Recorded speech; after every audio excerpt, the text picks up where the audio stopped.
اعمال کی ہم تعلیم کر رہے ہیں، اور ہم یہ درخواست کر رہے ہیں کہ دیکھیں ہم جو ہے نا وہ آج اسکرولنگ میں بہت ٹائم ضائع کرتے ہیں، فیس بک چلا رہے ہیں، یوٹیوب چلا رہے ہیں، شارٹس دیکھ رہے ہیں، ٹھیک ہے نا، دین کی کسی کو فکر ہی نہیں ہے، نمازوں کا کیا حال ہے۔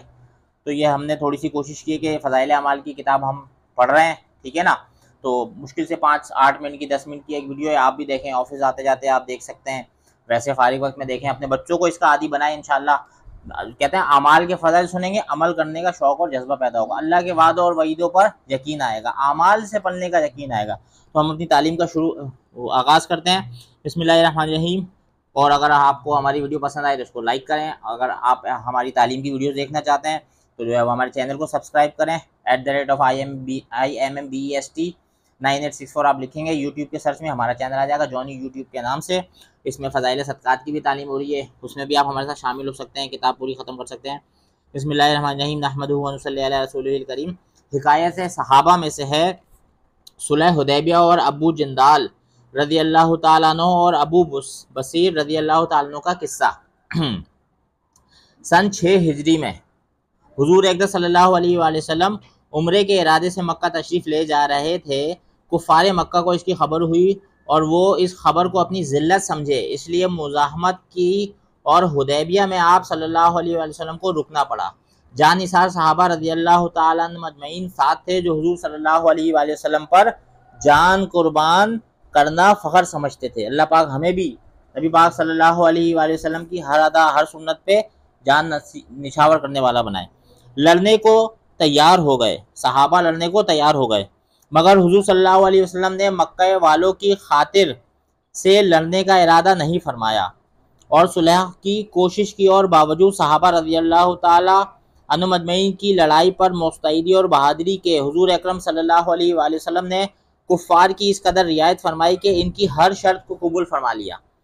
صحابہ رضی اللہ تعالیٰ عنہ مجمعین کو اس طرح دب کر صلح کرنا بہت ہی ناگوار تھا، مگر حضور صلی اللہ علیہ وآلہ وسلم کے ارشاد کے سامنے کیا ہو سکتا تھا کہ جانثار تھے اور فرما بردار، اس لیے حضرت عمر رضی اللہ تعالیٰ عنہ جیسے بہادروں کو بھی دبنا پڑا۔ صلح میں جو شرطیں طے ہوئیں ان شرطوں میں ایک یہ شرط بھی تھی کہ کافروں میں سے جو شخص اسلام لائے اور ہجرت کرے مسلمان اس کو مکہ واپس کر دیں، اور مسلمانوں میں سے خدا نہ خواستہ اگر کوئی شخص مرتد ہو کر چلا آئے تو واپس نہ کیا جائے۔ یہ صلح نامہ ابھی تک پورا لکھا بھی نہیں گیا تھا کہ حضرت ابو جندال رضی اللہ تعالیٰ عنہ ایک صحابی تھے جو اسلام لانے کی وجہ سے طرح طرح کی تکلیفیں برداشت کر رہے تھے اور زنجیروں میں بندھے ہوئے تھے۔ اس حالت میں گرتے پڑتے مسلمانوں کے لشکر میں اس امید پر پہنچے کہ ان لوگوں کی حمایت میں جا کر اس مصیبت سے چھٹکارا پاؤں گا۔ کون؟ وہ صحابی بیچارے ہیں۔ ان کے باپ سہیل نے جو اس صلح نامہ میں کفار کی طرف سے وکیل تھا اور اس وقت تک مسلمان نہیں ہوئے تھے، فتح مکہ میں مسلمان ہوئے۔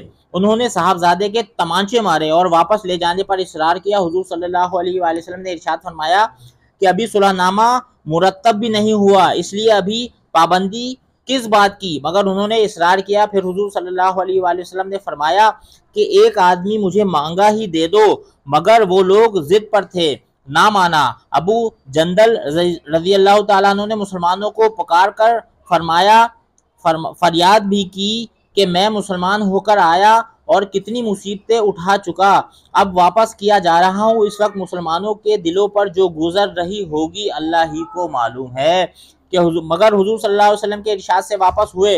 حضور صلی اللہ علیہ وسلم نے تسلی فرمائی اور صبر کرنے کا حکم دیا اور فرمایا کہ عنقریب حق تعالی شانہ تمہارے لیے راستہ نکالیں گے۔ صلح نامے کے مکمل ہو جانے کے بعد ایک دوسرے صحابی ابو بصیر رضی اللہ تعالیٰ عنہ بھی مسلمان ہو کر مدینہ منورہ پہنچے۔ کفار نے ان کو واپس بلانے کے لیے 2 آدمی بھیجے۔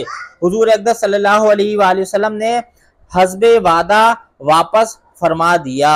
ابو بصیر رضی اللہ تعالیٰ عنہ نے عرض بھی کیا کہ یا رسول اللہ صلی اللہ علیہ وآلہ وسلم، میں مسلمان ہو کر آیا، آپ مجھے کفار کے پنجے میں پھر بھیجتے ہیں۔ آپ صلی اللہ علیہ وآلہ وسلم نے ان سے بھی صبر کرنے کو ارشاد فرمایا اور فرمایا کہ انشاءاللہ عنقریب اللہ تمہارے واسطے راستہ کھولیں گے۔ یہ صحابی ان دونوں کافروں کے ساتھ واپس ہوئے۔ راستے میں ان سے یعنی جو دوست یہ ایک صحابی جن کو واپس کر دیا تھا یہ جا رہے تھے تو راستے میں دو لوگ ان کو لے کے جا رہے تھے تو راستے میں ان میں سے ایک سے کہنے لگے کہ یار تیری یہ تلوار تو بڑی ہی نفیس معلوم ہوتی ہے، شیخی باز آدمی ذرا سی بات میں پھول ہی جاتا ہے۔ وہ نیام سے تلوار نکال کر کہنے لگا کہ ہاں میں نے بہت سے لوگوں پر اس کا تجربہ کیا ہے۔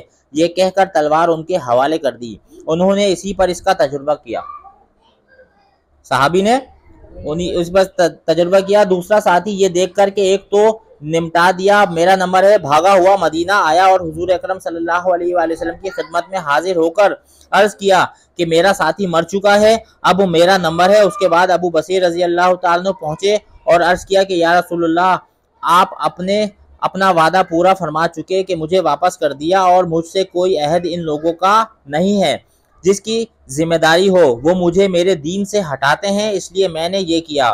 حضور صلی اللہ علیہ وآلہ وسلم نے فرمایا کہ لڑائی بھڑکانے والا ہے، کاش کوئی اس کا معین و مددگار ہوتا۔ وہ اس کلام سے سمجھ گئے کہ اب بھی اگر کوئی میری طلب میں آئے گا تو میں واپس کر دیا جاؤں گا، اس لیے وہ وہاں سے چل کر سمندر کے کنارے ایک جگہ پہ آ پڑے۔ مکے والوں کو اس قصے کا حال معلوم ہوا تو ابو جندل رضی اللہ تعالیٰ عنہ بھی جن کا قصہ پہلے گزرا چھپ کر وہیں پہنچ گئے۔ اب یہ کتنے ہو گئے؟ دو صحابی ہو گئے، حضرت ابو بصیر رضی اللہ تعالیٰ اور حضرت ابو جندل رضی اللہ تعالیٰ عنہ۔ حضرت ابو بصیر رضی اللہ عنہ کو ایک کا قتل کیا، دوسرا بھاگ گیا، پہنچ گئے، اور حضرت ابو جندل رضی اللہ عنہ جو پہلے لوٹائے گئے تھے وہ بھی پہنچ گئے ان کے پاس۔ اسی طرح جو شخص مسلمان ہوتا وہ ان کے ساتھ جا ملتا۔ چند روز میں یہ ایک مختصر سی جماعت ہو گئی، جنگل میں جہاں نہ کھانے کا کوئی انتظام نہ وہاں باغات اور آبادیاں، اس لیے ان لوگوں پر جو گزری ہوگی وہ تو اللہ ہی کو معلوم ہے، مگر جن ظالموں کے ظلم سے پریشان ہو کر یہ لوگ بھاگے تھے ان کا ناطقہ بند کر دیا۔ جو قافلہ ادھر کو جاتا اس سے مقابلہ کرتے اور لڑتے، حتیٰ کہ کفار مکہ نے پریشان ہو کر حضور صلی اللہ علیہ وسلم کی خدمت میں عاجزی اور منت کر کے اللہ کا اور رشتہ داری کا واسطہ دے کر آدمی بھیجا کہ اس بے سری جماعت کو آپ اپنے پاس ہی بلا لیں کہ یہ معاہدہ میں تو داخل ہو جائیں اور ہمارے لیے آنے جانے کا راستہ کھلے۔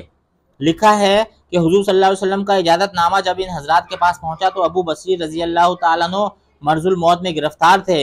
حضور صلی اللہ علیہ وسلم کا وارا نامہ ہاتھ میں تھا کہ اسی حالت میں انتقال فرمایا رضی اللہ تعالیٰ عنہ ورض۔ فائدے میں شیخ الحدیث کہتے ہیں آدمی اگر اپنے دین پر پکا ہو بشرط یہ کہ دین بھی سچا ہو تو بڑی سے بڑی طاقت اس کو نہیں ہٹا سکتی، اور مسلمان کی مدد کا تو اللہ کا وعدہ ہے بشرط یہ کہ وہ مسلمان ہو۔ کیا کہہ رہے ہیں میرے دوستو؟ مسلمان کی مدد کا تو اللہ کا وعدہ ہے بشرط یہ کہ وہ مسلمان ہو۔ اللہ پاک بھائی ہمیں بھی ایمان اور جذبہ نصیب فرمائے، صحابہ کی جو ہے وہ میرے دوستو طرز پہ چلنے کی توفیق عطا فرمائے۔ سبحان اللہ و بحمدہ، سبحانک اللہم و بحمدک، نشہد ان لا الہ الا انت، نستغفرک و نتوب الیک۔ سبحان ربک رب العزۃ عما یصفون وسلام علی المرسلین والحمد للہ رب العالمین۔